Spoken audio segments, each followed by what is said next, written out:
Great. Okay. Going live. Great. So Oliver Burdekin is going to talk about FOSS meets not FOSS. Yes.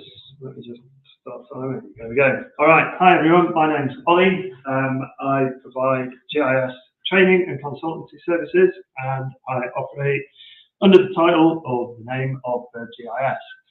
So this talk is entitled FOSS meets not FOSS, and it has been dubbed a show and tell. I have to admit that as a kid, I read a lot of comics. This one in particular, Calvin and Hobbes. He was always doing show and tell. We never got that opportunity at my school, so I've ticked this off the bucket list now. Finally, at the ripe old age of 42. So here we go. What I'm going to show and tell you about today. First of all, I'm going to go over a few mobile data collection options, and then zoom in a little bit on Mergin Maps in particular. Then zoom in further on one particular case study, which has very little analysis attached to it. It's very much a nuts and bolts thing. And how we overcame a particular challenge. Effectively, what we wanted to do is get data from Mergin Maps and put it onto a web map. Sounds very easy, and is. But I just wanted to go through the methodology that we use, because we do use quite a bit of FOSS in order to do this, but then the endpoint, the client-facing portal is actually solved using not FOSS. So mobile data collection. Who's done mobile data collection before? Can I get an if you have? All right, good. So mobile data collection, there are many options around. These are some of the ones that I've used in the past. These are FOSS ones, so ODK, Open Data Kit. Anyone heard of that? Good. That's out of Google Labs, I think. Cobalt Toolbox as well. That's also very popular. On the non-FOSS side, we've got some people that are using Survey 123, and also ArcGIS Field Maps, which used to be called Collector, which used to be called something else. It seems to change every week. Very confusing. But there are many mobile data collection options out there. One that I've been using a lot recently, and apologies for ruining your logo, Peter. Got a dark background and dark logos. I had to do something.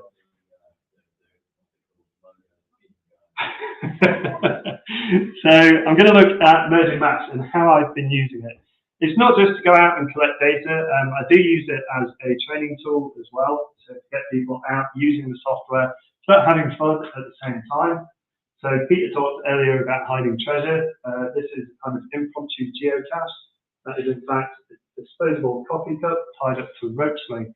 So we get everybody on the same project in Mergin Maps, and they go off and hide a geocache or a little bit of treasure. They take a photograph of it. They put a very putty clue, a ropey place to hide something. Excellent. And then they all upload the data and go off and find each other's geocaches. The winner gets nothing. It's a fun exercise to do.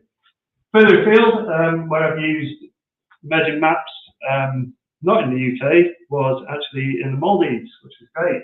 Got invited out to the Maldives to help these guys. They are Maldives Underwater Initiative. Now you might be thinking, how do you get a smartphone underwater? You don't. Very bad idea.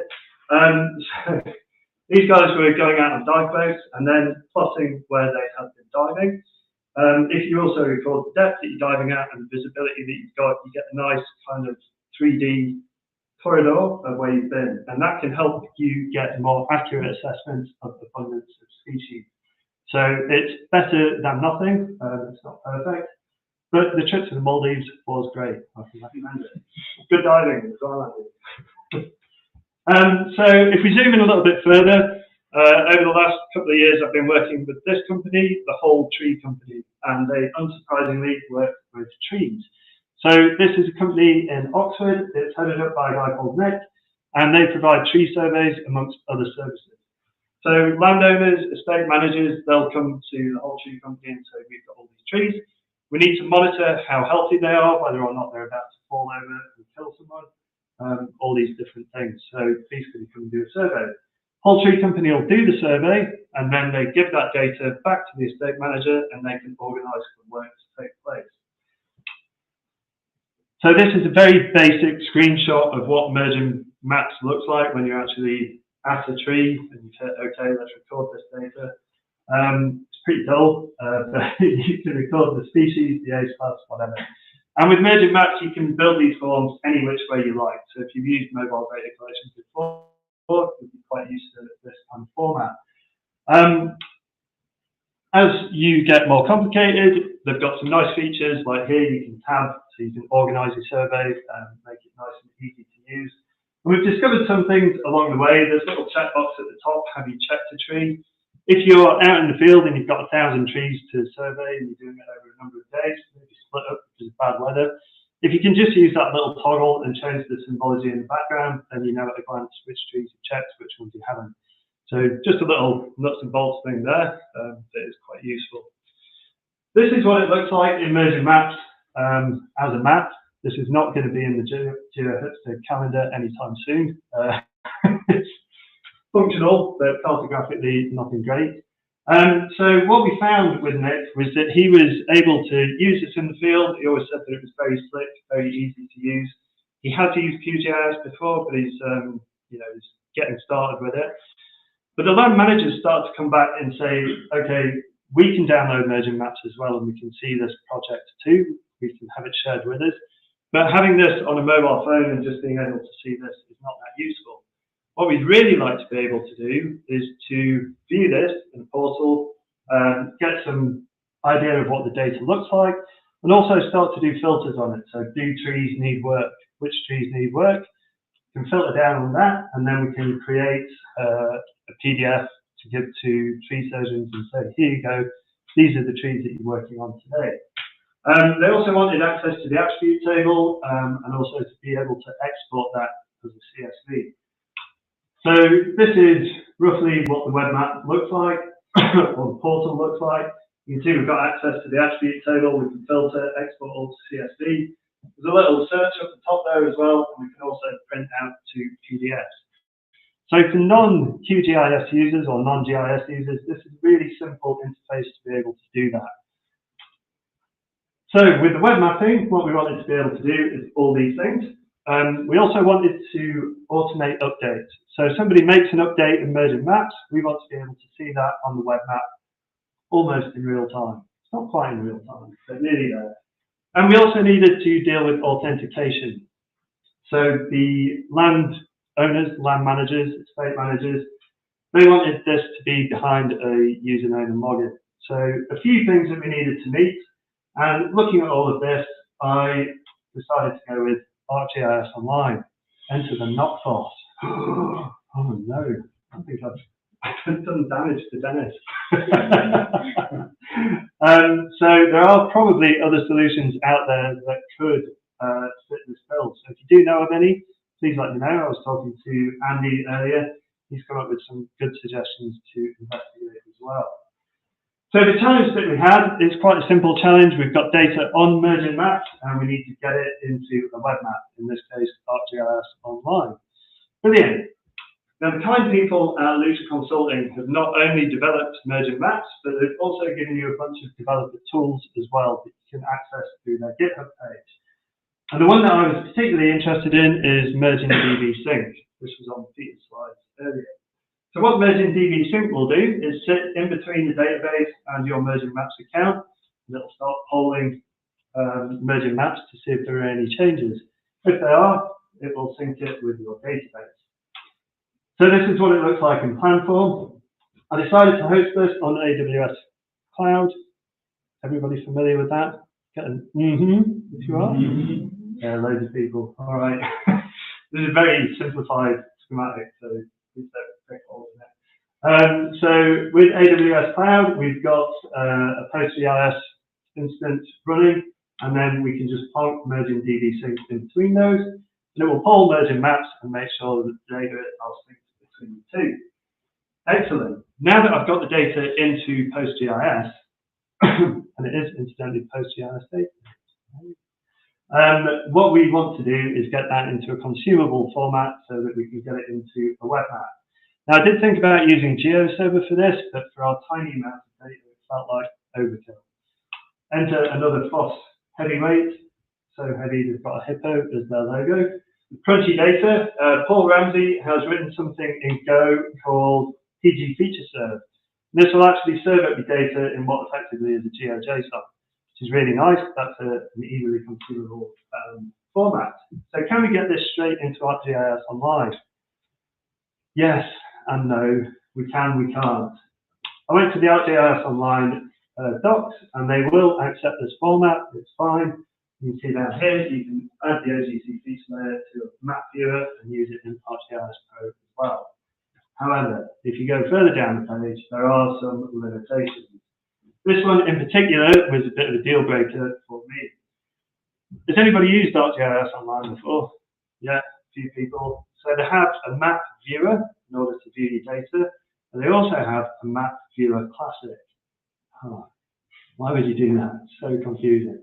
Anyway, they have done that, and they have different functionality between them. Sometimes they overlap, sometimes they don't. Sometimes Map Viewer Classic will do what you need, but Map Viewer will not. So Map Viewer is not 100% an improvement on Map Viewer Classic. The functionality that we needed was only available in Map Viewer Classic.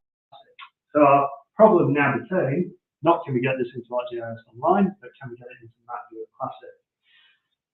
So I looked around and remembered that ArcGIS provide an API, Python API, so that we can control ArcGIS Online programmatically just using their API.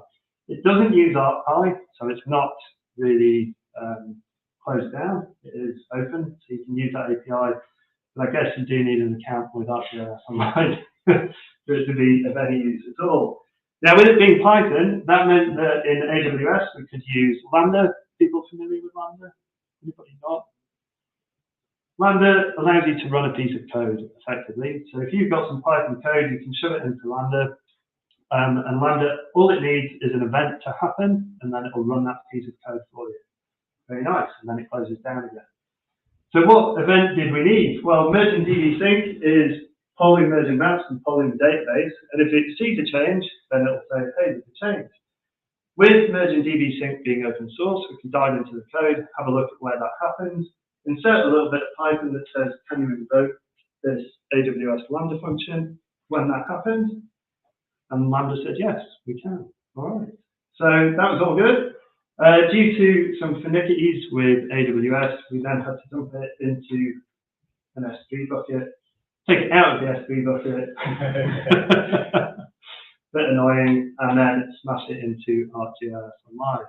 So that's how we kind of solved that problem, and now we've got a working web map where any changes that happen in Mergin Maps get updated into ArcGIS Online.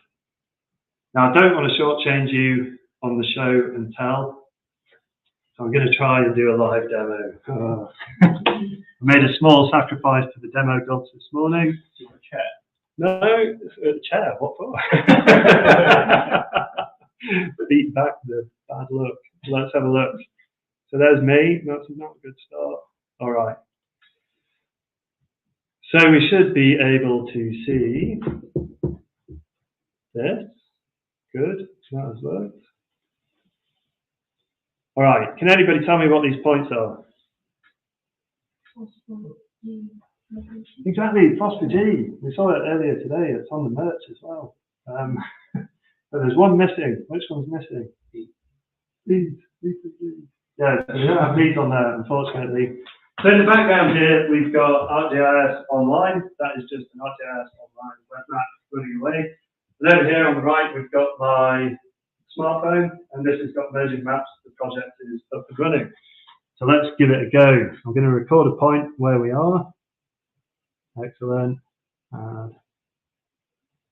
And this isn't a very well set up project, but I'm just going to put these in here. Excellent. Call today's date. Hit save and then sync it. And that's how Mergin Maps works. Pretty easy. And now you can talk amongst yourselves. Unfortunately, the refresh time on ArcGIS Online Maps is at minimum 30 seconds. So you've got 30 seconds to think of some questions. I'm going to make more sacrifices to the demo gods because I look like a right idiot if this week.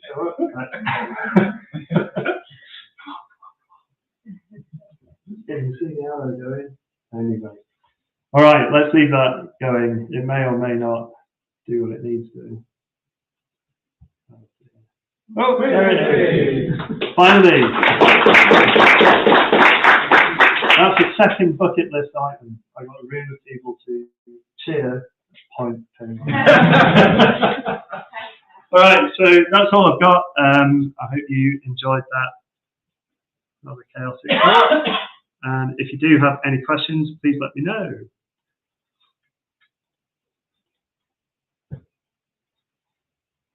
Yeah. How long does it take to do the web interface? To build the web map, that was one of the reasons that I opted for it. It is really easy to use. Once you've got your data sorted out, then it's pretty much a breeze. I have been using it for a long time, so I'm used to all its quirks and idiosyncrasies. So yeah, that was a bit of a win. There was one weird part, because when we get new data, we're kind of rewriting that GeoJSON every time, so we're overwriting the data that exists there. If you do that, you lose all of your symbology, which is a real pain, especially the first time you find it out. But if you create a view from that feature collection, then the symbology remains. So a little tip for you there, if you're doing that. Any more? Dennis looks heartbroken that he used data. Did you at least get the ArcMap license for free, or did you pay for that? Terrible question. But one that I will answer. I do pay for that, yeah. Teeth sucking all around. How much does it cost? All right, any more? So you said Andy gave you some tips then to use. Was it open source? Other options, yeah. So there was Mergin Maps. Yeah, Mango would probably do it, and I think GIS Cloud as well. I think they do. I've used it for a while. Yeah, they're both kind of FOSS kind of alternatives that you can have a look at. But I haven't used either of them in anger. Right, good stuff. So there are other options out there, obviously. But yeah, there we go. Any more? Right, well, thank you very much.